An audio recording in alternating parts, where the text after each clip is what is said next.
Oh, well, hey there, folks. Happy Friday. Thanks for spending part of your evening with us for this emergency live stream of the Mike Seibert Radio podcast. And, I think I've said this every time we've done one of these live things, but like that 30-second countdown clock thing always sounds vaguely Linkin Park, like it's like off-brand store brand Linkin Park. I keep waiting for like the beat to drop so I'd be like, what? Oh no, we're not doing that here. But no, we're again, thanks for spending part of your Friday with us. Hope you're having getting ready for a good weekend. But as you might have seen earlier this afternoon, the schedule for TFCon LA just dropped, and we're all incredibly excited. And just want to remind you that TFCon Los Angeles 2024 is this next weekend, not this weekend, but the weekend after. That is going to be March 8th through the 10th. That's going to be at the Los Angeles Marriott Burbank Airport Hotel and Convention Center. But usually the schedule drops a week or so before the convention. It just dropped today. And while I was excited personally, selfishly, to officially get my scheduled time for when the Podcasters Roundtable that I'll be hosting is happening, that's going to be at 7:00 on Friday, by the way. But I was also obviously eager to learn about the other programming that was going to be happening, not just over the weekend, but specifically on Friday night, because in my email correspondence with the nice folks at TFCon, they were very specific about the time that they gave us. And I was like, okay, well, we're going to do some Q&A and give away some prizes and, kind of hoping for like one of those late night hangs, not quite a Flint Dilley 5 hours of darkness situation where we're just going through the entire five-parter. But like, I thought it was going to be something a little more leisurely, and they made it very clear. It's like, no, you need to get done in your allotted time. And I'm like, ooh, message received. So it made me eager for the other programming that was going to be happening. And to my surprise and delight, I saw that Friday is usually it's kind of a sleepier day for TFCon. Like, folks are getting checked in for registration. Maybe there'll be some opening remarks. Maybe there'll be a panel. Maybe there'll be two. But my friends, there is a rock power block of programming and content for TFCon LA, specifically on Friday, starting at 6 p.m. with a 3D printed Transformers panel, goes right into my panel, the Podcasters Roundtable, with a bunch of great guests. But the thing the reason why we are here now tonight, again, calling it kind of like a emergency spotlight live stream, is that there's going to be a live benefit auction for Bill Forster. That's going to be hosted by Rick Alvarez and Jim Sorenson. And to tell us more about who Bill is, for folks who may not know, Jim Sorenson is here with us to talk about the panel, some of the cool things that are going to be happening, as well as some of the other awesome programming, including some stuff for our Transformers animated fans. But without any more further ado, because I talk so very much, especially on a Friday when I'm rambling. Almost like it's your job. I know, right? Don't tell nobody. But returning to the Mike Seibert Radio podcast, it is Transformers archivist Jim Sorenson. Thanks for taking the time to join us tonight. Well, thanks for inviting me about 4.5 hours ago. Yeah, it's super quick turnaround. It's like I saw the schedule. I'm like, oh my god, and I'm like, wait a sec. We're doing a live benefit auction for Bill. Let me reach out to Jim, because let's get the word out and let's talk about it. And I'm really happy you did, because Bill is one of my best friends in the entire world. I've known him since high school, and he's just a really good, creative, gentle, caring guy. And it makes me humble that I'm able to help him in this way. So if you don't know, Bill was a co-author of mine on many of the projects that I did with IDW, and I think a couple that I did with Fun Publications as well. Notably, we worked together on the ARC books, on the Transformer, which are the animation models from the old Sunbow cartoon and the Japanese anime cartoons, the G1 ones. We worked together on the Transformers Allspark Almanac books together, the animated guidebooks, and we worked together on the Transformers Legacy art book. And that one in particular, Bill and I always worked really closely together. I tended to be more of the writing and the curating, and he tended to be more of the graphic side and the layout. And because Legacy was such a graphics heavy project, he did a ton of work restoring the box art, laying it out, trying to decide how to keep a visual momentum as you flip through the book, because it's 300 pages of mostly just illustrations. There's not much text context. There's a little bit, but keeping something like the box art is beautiful. It's amazing. I think a lot of people, especially the people that grew up with it in the 80s and the 90s, consider it a sort of a formative part of their interest in the Transformers franchise. But it's still hard to take 300 pages of just images and have them feel as if there's a flow. And I think he did an amazing job presenting that material in a way that does justice to it. It makes it more interesting and enhances it. So Legacy was really, Bill Forster with Jim Sorenson, and not the other way around. Right. And he was the art director on the Intrepid Sea Air Space Museum, which is an aircraft carrier in New York. His day job for a long time was doing animal control in Los Angeles County. So and he loves animals. Like that's his other. It's Transformers and animals and Iron Maiden. Those are the big passions of his life. So when he was diagnosed with Parkinson's disease, it really put a damper on two of those things. He couldn't really do the animal control anymore, so that was his livelihood. He couldn't really do create art anymore because his hands don't work reliably, consistently. And we opened a GoFundMe page for him, and the Transformers and the GI Joe communities really stepped up in a major way. You open those things and you don't know if anybody is going to be interested or care. It's so hit or miss.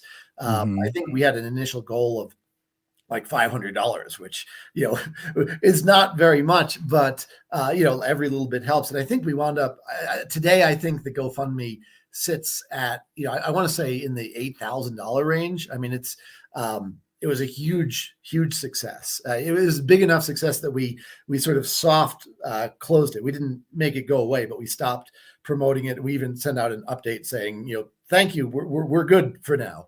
Right. But but that was a while ago, and time progresses. So another round of funding would be really, really helpful to him. And to that end, Rick Alvarez, who I've worked with on a number of projects and is another good friend of mine, not since high school. He's a Transformers fandom friend, but right. Yeah. It's one of those people you see at a convention, and you grab a couple of chairs in the lobby of the hotel, and the next thing you know, it's like 3 a.m, and it's like, whoa, I got sucked into a time warp.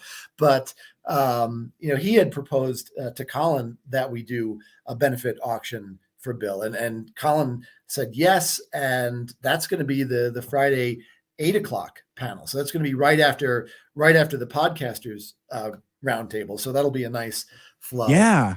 And I'm excited for it. I've done charity auctions before at Transformers conventions. I did the one. I think I've done 2 at TF Nation over in the United Kingdom for Mary's Meals, which is an organization that gets meals for children. And those are a lot of fun. So I'm really excited to bring some of that energy to the US, to Los Angeles. And I gotta say, we put out a call to the people, to fans and to professionals who are going to be at the show, and we've had some pretty amazing donations. Robosen is providing one of their Bumblebee toys, and I'd done some work for Robosen, so they had comped me a couple. So I'm going to be donating for my personal collection the signature Optimus Rise of the Beast toys. So we've got two of the giant Robosen toys that that talk, and then the Optimus will transform on command. So those are pretty neat. There's a G.I. Joe hardcover omnibus that just came out this year that I did a little bit of work on. So I'm going to be donating one of those. I actually had asked Mike if he thought that was a good idea, and he said, well, I'm going to bid on it. So yeah. Well, because there is a bit of overlap in a Venn diagram between Joe fans and Transformers fans. And I had shared with Jim just before we went live here that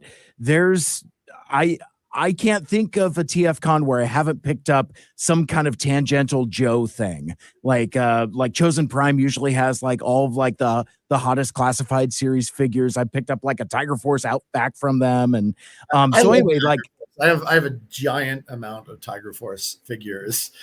Not any of the vehicles, but all the figures that they did in the 4-inch size. So it's so awesome. But yeah, so it's winding back a little bit. One of my favorite things about going to TFCon in Toronto in the summertime is the giant auction that they have for Make-A-Wish.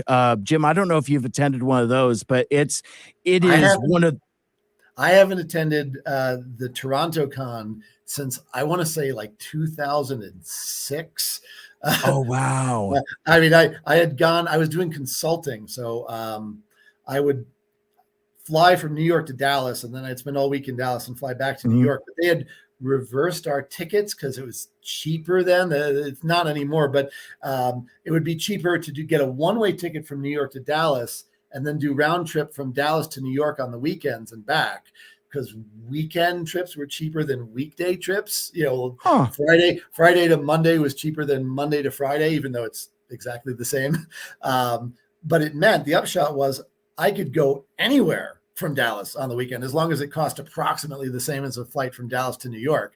So I used to go to lots of things. So I wound up going to TFCon when it was a very, very small, and now it's massive. I'm really impressed. I mean, they always do a good job, but this year in LA in particular, it is a massive show. But yeah, the Make-A-Wish, I imagine, has grown considerably since 16 years ago. Yeah, the last time I went was in 2019, right before COVID, and it's just this incredible outpouring of generosity from the fans. Like, people just like bring stuff and throw it on the table, and I love a live auction because like it gets rowdy, it gets competitive, and it's a ton of fun. So something I've always wanted for the US TF cons was something that captures that spirit of generosity and charity in the community. So when I heard that we were doing one in LA and that was for Bill, I mean, I obviously became incredibly excited. So Jim, you had mentioned that there were a couple items that you're contributing to the auction. If folks wanted to bring stuff, is that something that you guys are interested in, or are you soliciting stuff? Yeah, absolutely. So far, I've only donated a couple of items, which I mentioned, but most of the stuff have so far have been coming from either organizations like Robosen or other Transformers creators and professionals. Like Ken Christensen has donated a couple of pieces of original art. I believe Dan Kana has as well. EJ Sue and Livio Remendelli have both pledged. I haven't seen what they're contributing, but they've both pledged. Casey Collars pledged something. Jack Lawrence is pledging. I think he said he was pledging an original cover, which is pretty exciting. Oh my gosh! Yeah, as an aside, I have one. You can see some original art behind me. Absolutely. Yeah. Those are Matt Frank Beast Wars Uprising pieces. But I have a Jack Lawrence cover. I have the cover to the Transformers Valentine's Day special, and I've arranged to get Oh my another God. one from him at the con. And you know, original art, there's something really special about it. I mean, first off, it is totally completely unique. You know, as toy collectors, we often, usually when we buy something, they've made thousands or tens of thousands of them, but there's only one, Jack Lawrence original cover to the Transformers Valentine's Day special. Yeah. It is one of a kind. And seeing the art, of course, it's all colored digitally, and pretty much, other than a few UK covers from the 80s, they always have been colored in some way or shape or form post production.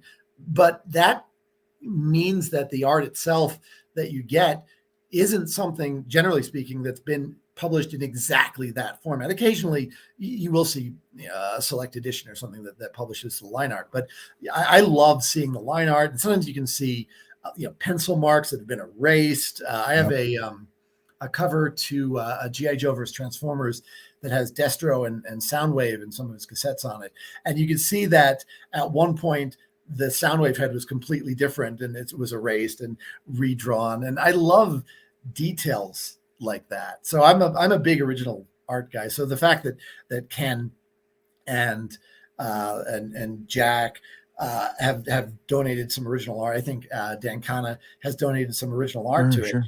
That's really cool. But absolutely, if fans want to contribute something, the more the merrier. And I think probably the best way is to reach out to me at transformersthearc@yahoo.com is the easiest, or you could reach out to me on Twitter. I'm just at Jim Sorenson, all one word. So that's pretty easy to remember. And I imagine we can throw some of this onto the web. So, links in the show notes, that kind of thing. So yeah. But, I'd love to hear from you. I'm going to be showing up Thursday. So if you're in town early, come. And I'm super easy to find. I'm walking around, and I'll probably be in a black cowboy hat. But I'm tall, I'm energetic, I'm waving my arms everywhere. Yeah. So please, and this is whether or not you want to. If you want to contribute to the auction, that's awesome, and I love you and thank you. But if you just want to chat like Transformers or G.I. Joe or Inhumanoids or anything like that, GoBots, please come over. I'm there to meet people. I'm there to interact. I was saying to Mike, the cons are my Christmas. This is when I recharge my batteries and, kind of fully become alive and in the moment. And it's such a great feeling. And I love sharing that feeling with other people. And, and hanging out with guys like Mike and Rick and Bill and everyone else and Livio and Ken, all the awesome people that are going to be there. It's a great experience. And if you're considering going to TFCon or any of the other Transformers cons and you're on the fence, go. You'll have fun. It's a very welcoming community. If you don't know people in real life, it can be a little intimidating, but it's a very friendly space. There'll be people sitting around various lobbies and restaurants with toys and books and art in front of them. So it's really easy to make a conversation. If you wear an interesting t-shirt, if you have an interesting character that you like and you're carrying it around, or if you just want to, plop yourself down next to a group, they will probably, ask your name and welcome you. It's a great environment. And I can't encourage you enough to go. And if you're already planning to go, definitely come up and say hi, because that's what I like. I mean, do you remember? Well, we went out to dinner, right? One of the cons? Yeah. So it was Chicago in 2023, and I love telling this story because it takes place in the Bill Murray Caddyshack Sadness Bar. That it was no, I'm sorry, it was 2022, but it was like far enough after COVID, I guess, where like the restaurants weren't open, the visibility bar never reopened, a husk of its former self. And so like there were a group of us convention goers that didn't quite know what to do with ourselves. So we're in the restaurant. They've called for last call. Kitchen's closed. I'm like, can I get some food? And they're like, no, but we'll serve you some drinks. I'm like, well, I guess I will drink Jack and Cokes for dinner, I guess. And then one of our friends, Caleb from Autopod Decepticast, thought to order a couple pizzas. And we're like, well, if we order pizzas and bring them in, can we eat them? Yeah, sure, do whatever. So we got a stack of pizzas, and at one point, it's like it's me and Jim and Aaron Archer and our buddy Andy and a bunch of all of us just like hanging around, just noshing on pizzas. And if I remember correctly, this wasn't even all that late in the evening. This had to have been No, like, I don't think it was. It wasn't like a midnight. It was like no, it's like 8:30 or 10. something. Yeah, Yeah, yeah, right. Yeah, it was it it was was earlier than it should have been. quite so. Yeah, that hotel just, I guess, just did not want us there.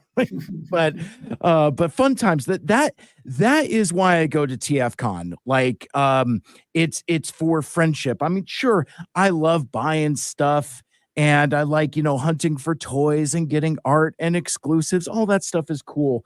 But like I was having a conversation with my wife the other day where she's like, how many people do you know are going to be there? And I was like, well, and then it becomes like compartmentalized. I'm like, well, folks that I know through podcasting, folks I know through Twitter, folks that I actually know from knowing them.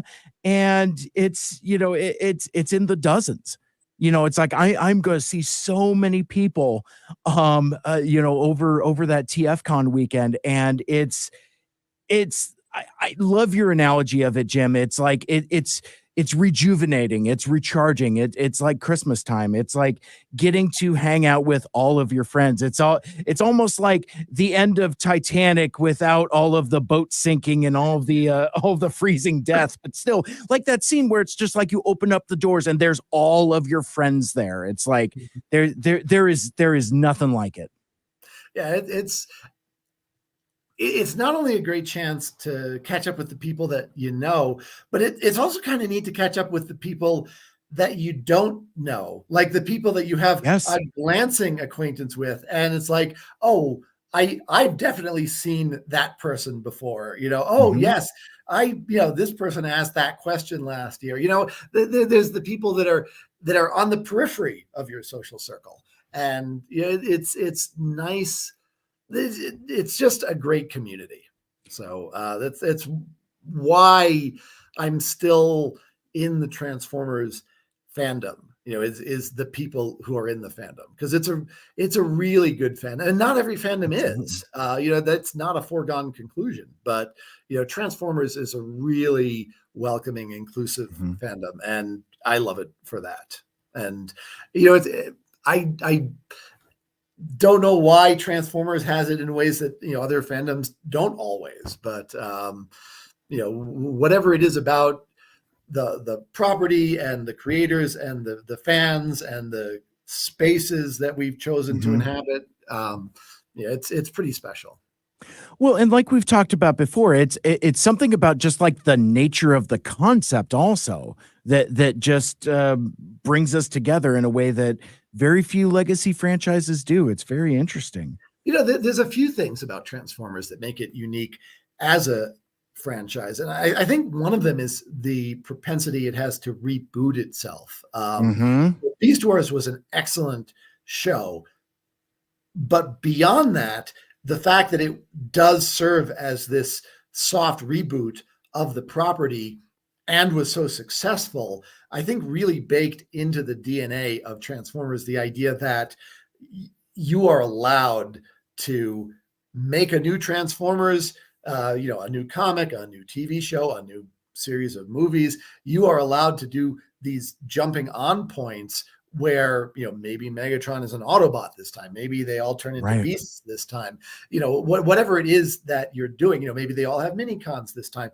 The fact that it is willing to do that in a way that Star Trek has only really rebooted itself once, and even then they felt the need to explain how the timeline. Yeah. Star Wars is all, I mean, yeah, they jettisoned their expanded universe stuff, but even then, like there's sort of like all Star Wars is one Star Wars, and there's gradations. It's like, oh well, movies outrank TV, outrank video games, outrank books, outrank comics. So if there's a contradiction, which is actually very interesting, but it's still sort of all this one big amorphous continuity blob. So I think the reboots make it a very accessible and friendly to newcomers, which helps the new blood come in. And I think having the newcomers and the younger blood come in is something that helps the fandom and the property stay fresh and accessible and welcoming. You don't need to absorb 40 years worth of lore. It's okay. If you're an animated fan, Transformers starts in 2007, Right. and Prime 2009, and so on and so forth. Like, you don't need that level of minutia. So it cuts down on the gatekeeping in a big way. I mean, you can have properties that try to avoid gatekeeping that have 30 or 40 or 50 or 80 years of lore, but I think it's harder. I think that helps. And then I think the basic concept of change, Yeah. like they transform, right? They turn from one thing into another. It's right there in the name, So a property that is willing to embrace change is inherently a progressive property, and I think that helps. It's baked into the cake. I mean, like the only other instances I can think of like that would be Doctor Who and Power Rangers. Where it's like reboot, recycle is baked into the cake. And I really love the way that you put it, because like a franchise about change is inherently progressive. I really love that. Oh, go ahead. Sorry. Well, no, I mean, I'm just doing compare and contrast in my mind. I think, one of the reasons that you see such a different, like sort of political outlook between like Transformers fans and G.I. Joe fandom, which have on the surface level some very similar ideas and approaches.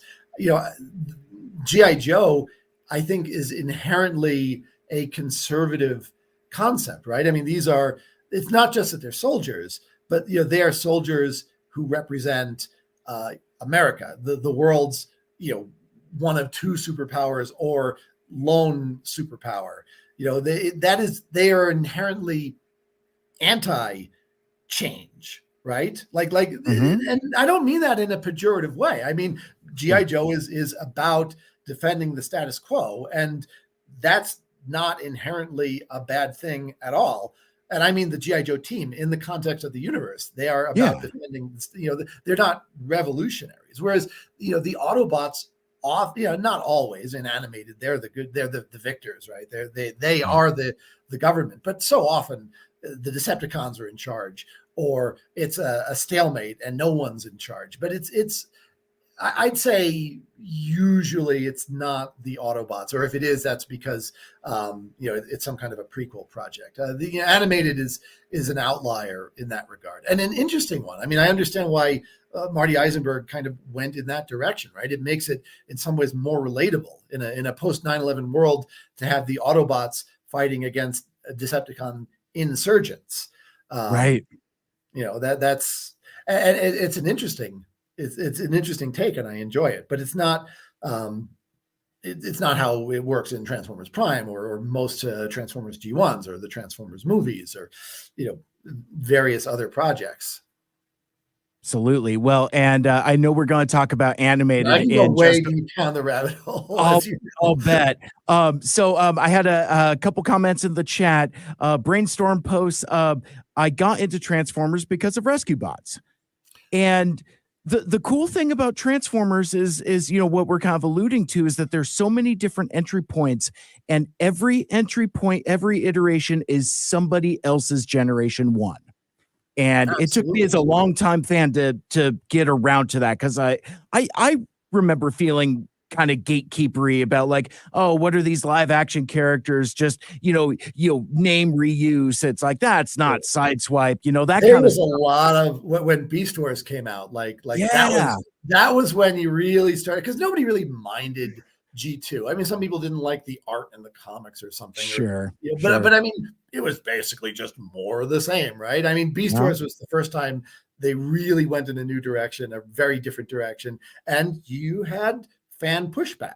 A Mhm. lot of fans embraced it, and it helped that it was really good. Like Yes.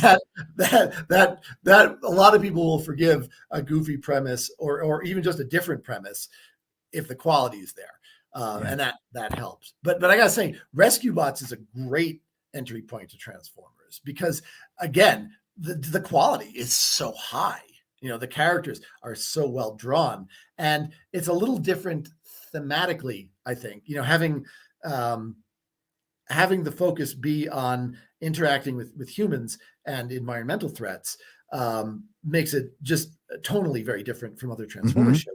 But because the quality of the writing and the acting and the production is so high, I mean, I can absolutely, if I was in the target age and that came on, I would think, well, this is pretty fantastic. I Yeah. really dig this. And the fact that it kind of plugs into Transformers Prime at least a little bit, um, they do a really deft job of making it so that it feels like there's more out there, but you don't need it. It's not a prerequisite. But if you're ready to try and, well, what happens when they start punching other robots in the face? That's out there in a very linear way. Right, And I right. see that Absolutely. Jobot Yep. nods at Teenage Mutant. Yeah, that's a great example. I think, and Turtles has stayed really fresh, hasn't it? I mean, Yeah. I got to do the art book for the Mutant Mayhem, For Mutant Mayhem. Yeah. and that was a great movie. And if I can plug my own stuff, I think Please, the please. art book came out real nice. So if you like the movie, like buy the art book. It's one of my best.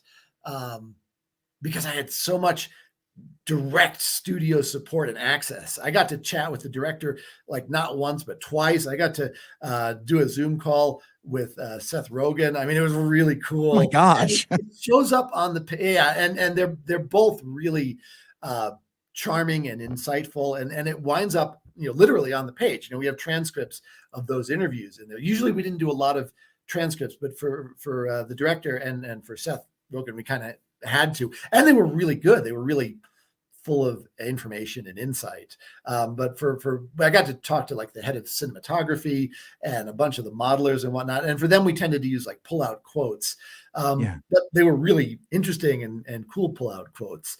And it was nice to be able to do all that. The Nickelodeon was enthusiastically behind the art book, and it shows. So buy that. But yeah, Teenage Mutant Ninja Yeah. Turtles, they keep they're such a weird, like, needle threading property. Like, the idea that an indie comic would make it big already, like the odds are, 1,000 to 1 that would even happen. And then they hit it big, and they wind up big on TV, and that's amazing. And then they jumped to film, live action film with the Jim Henson Company. And that's like, they just went from success to success to success.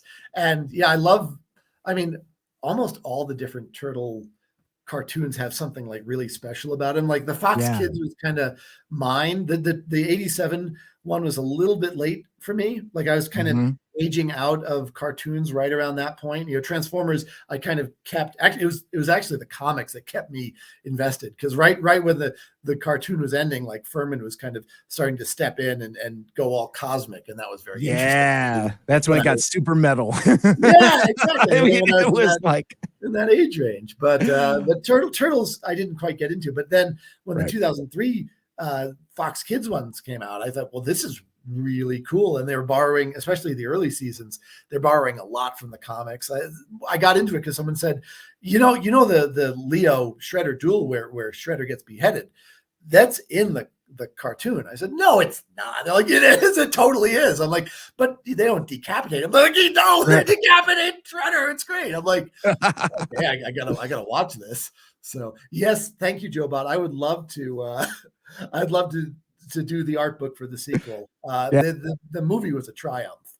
Oh my gosh, yes.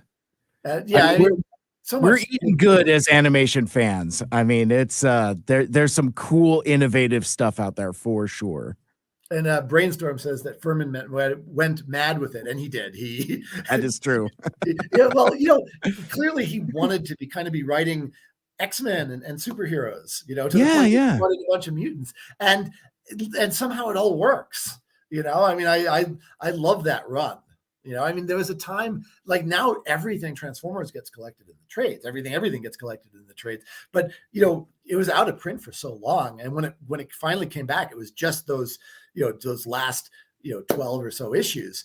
And they're really, really, really good. And I bought them and I was so happy to have them. It's like, oh, well, if this is all they ever republish of Transformers, I can die a happy man. And then of course, they've done the whole Marvel run in the US, the whole Marvel just about in the UK and G2 and then, Dreamwave. And I mean, it's amazing what's happened with Transformers comics. I was mentioning to Mike that I just did a reread of the 2019 IDW continuity.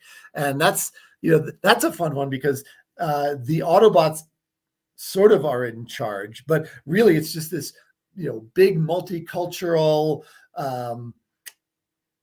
very cosmopolitan vision of Cybertron that sort of devolves into this total war that we're all familiar with. And that's well drawn in every sense of the word. And it was fun for me to kind of do it start to finish, all over the course of, 2 or 3 weeks rather than have it, in dribs and drabs every couple of weeks. Right. It's a different experience. I think one of the criticisms was that it was slow paced, which is a fair criticism, especially for the first 12 or so issues, but it hits differently when you can read 4 or 5 at a sitting. Right. Fair point. So we are chatting with Jim Sorenson, archivist at large for the Transformers fandom. He's done tons of stuff for IDW, the ARC books, Allspark Almanac, and then of course my favorite, the visual history of the Transformers with the Viz Media, which I am bringing to TFCon LA for you to autograph. I'm so happy to send that. That's. They're like my kids. It's hard to say which is my favorite, but that's definitely a contender because most of my books they tend to have really narrow scopes. We're going to do Transformers Prime, we're going to do Transformers Animated, we're going to do Transformers Box Art. That one was like everything.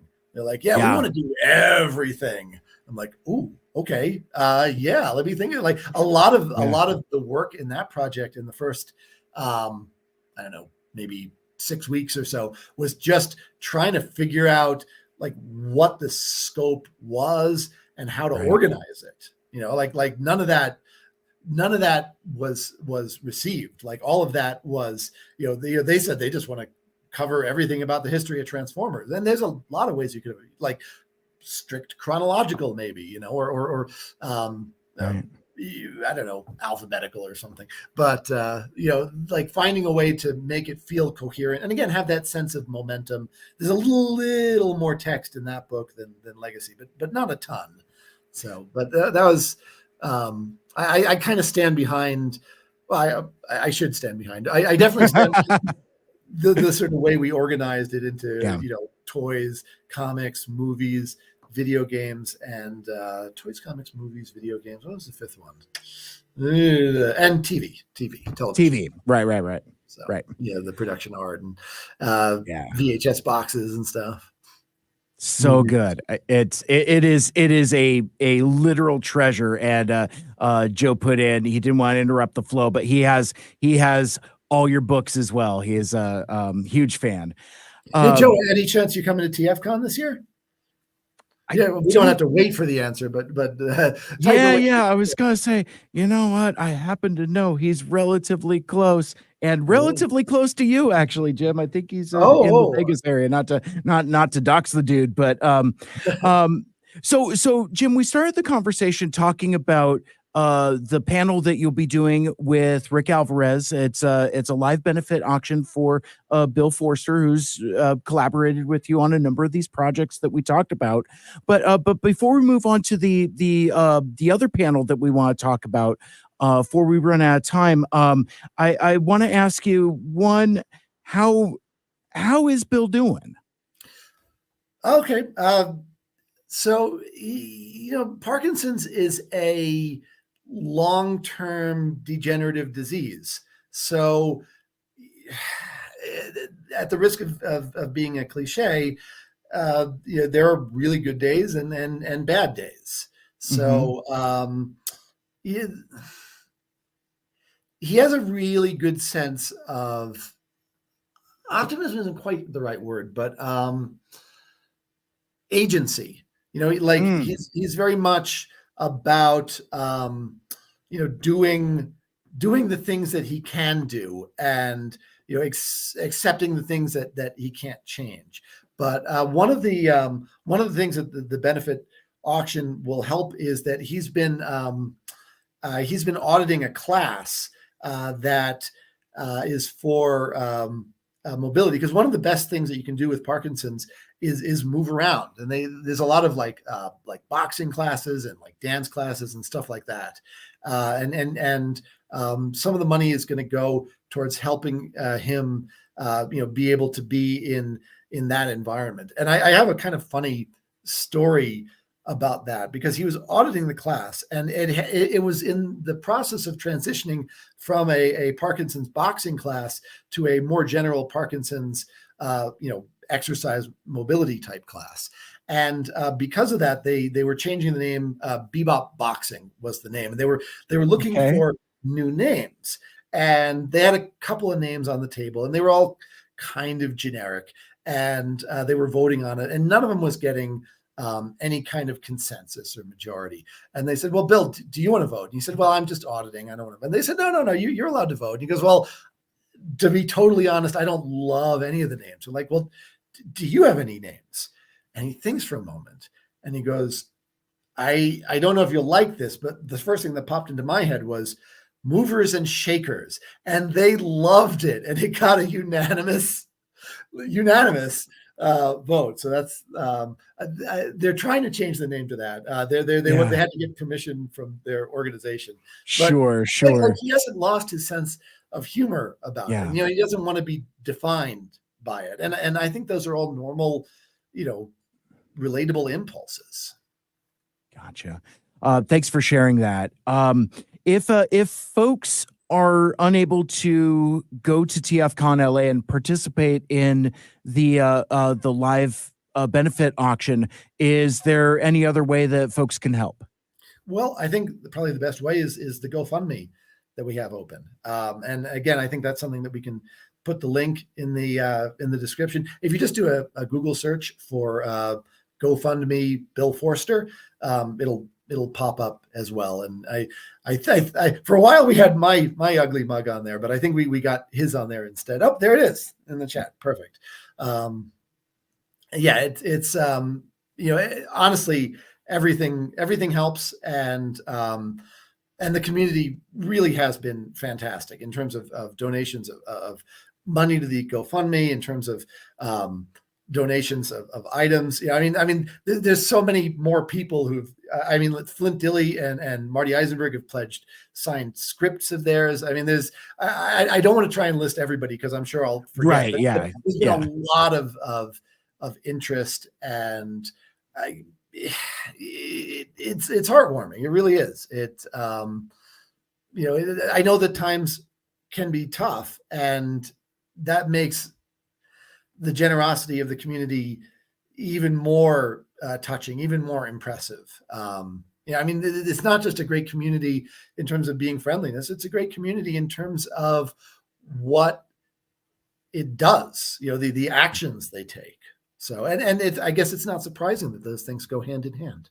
Absolutely. Absolutely. So yeah, so if you are in TFCon LA and you're hanging around on Friday, well, first come to the podcasters roundtable at Yeah, 7. it's going to be Actually, a good It's going to be a good show. Show up at 6 too, and get the other panel as well. I don't know Mike, but I'm eager to meet him. But it's going to be just this rock block of programming taking us all the way up. But yeah, we got our podcasters roundtable at 7. That's going to be me and Vangelis and the Autopod Decepticast guys and the Transmissions guys and More Than Meets the Pod and more Than Meets the Ear. I mean, and folks from Swerve's Bar as well, like Trish and Josh are going to be there. It's going to be a good time. It's going to be a great time, and then that will lead you directly into the live benefit auction for Bill Forster, hosted by the one and only Rick Alvarez with Jim Sorenson.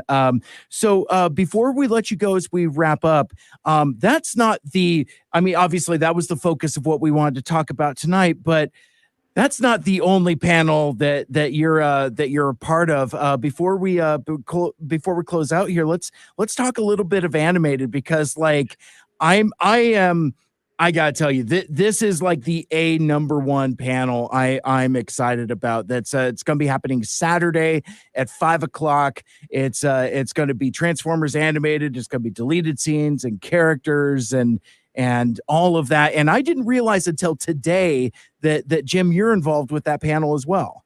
Yeah. Well, Kian's been reaching out, and I've been working with him to try and identify scenes that were deleted from the show. And oftentimes at the storyboard stage, they were never actually animated, but they were written, and oftentimes they were even boarded.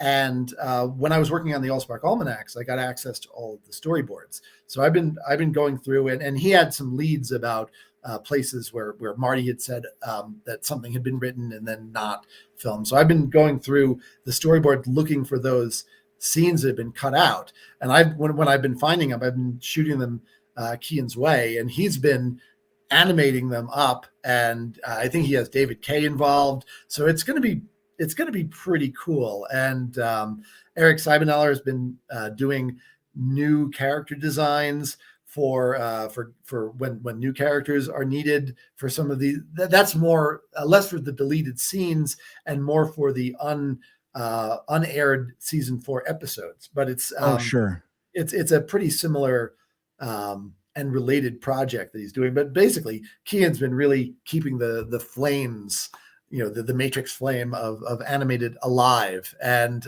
you got to love him for it. And the passion and the energy that he puts into it is really impressive. And Marty Eisenberg is going to be on that panel, so that's going to be a good time if you're an animated fan, or if you're just kind of a fan of television production in general, because Kian's really done the work, done the research in terms of understanding, what season 4 might have been. There's at least 2 major forks for what Transformers season 4 could have been. There was Marty's initial premise, which is Black Arachnia and the Predacons as the main villains. And then there's what Hasbro kind of wanted, which is probably what, closer to what would have happened, although there would have been further evolution along the way, which is Megatron relocating Cayenne Prison to Earth. So there's 2 different big takes of what season 4 could have looked like, and seeing the scenes that had been written and even boarded, but then cut out of Transformers Animated from seasons 1 through 3. All that stuff is really interesting, even if you're not an animated fan. And if you're not an animated fan, you should be, because it's really good. But but even if you're not, understanding that process of TV, and Marty Eisenberg is a really insightful, intelligent, articulate guy who can take some of those really interesting but maybe esoteric concepts and make them really understandable. So having him on the panel, I think it'll be a real good time. So if you're around Saturday at 5, you should definitely check that out. It's going to be a good show, like just top to bottom, soup to nuts. They've done an amazing job. They've got people from all the different Transformers generations, all kinds of voice actors are going to be there. The art community, art presence there is going to be pretty impressive. Josh Perez is donating an animated goodies basket. So if you think you can outbid Kian on that, you might want to give it a try. Although he Oh will my probably, gosh. yeah, no, it's gonna be some fun stuff. And Andrew Turnbull from the UK has donated some books. Um, I have a Karen Darbo autograph. So she's in Italy, so that's a hard one to get. It's gonna be a good auction. It's gonna be a good time. If you're anywhere in the area, make the trip. Joe Bot, I Yeah, get you. absolutely. I get that it's hard, but Reno, you could drive that. Think about it. There Think you about it. I'll go. sign all your books. I promise. Well, it's interesting too, and I want to underscore that because Kian has been very transparent on Twitter, saying like, "Yes, we're going to do the panel. It's primarily a live panel, but I mean, if anybody has seen Kian's channel, if you're not subscribed to Kian's channel, you're missing out. I mean, like his videos are terrific. His presentation is awesome. So he's going to take all of that material and consolidate it, put it together, and put it out for a video that's going to be coming out later. I don't think he's doing any kind of live streaming or anything like that, but certainly the material that you guys will do live will end up being repurposed and used for a more fully produced video. So Oh, Kian is don't all feel about, left out.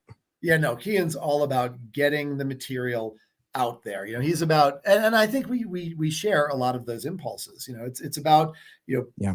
finding it, understanding it, preserving it, and then sharing it, in whatever Absolutely. format works the best. Mm-hmm. Absolutely. Well, it's just Joe talking about dates. If the dates worked, I would be there. If they do it again next year, I'll be there. Well, they seem to do TFCon LAs pretty often.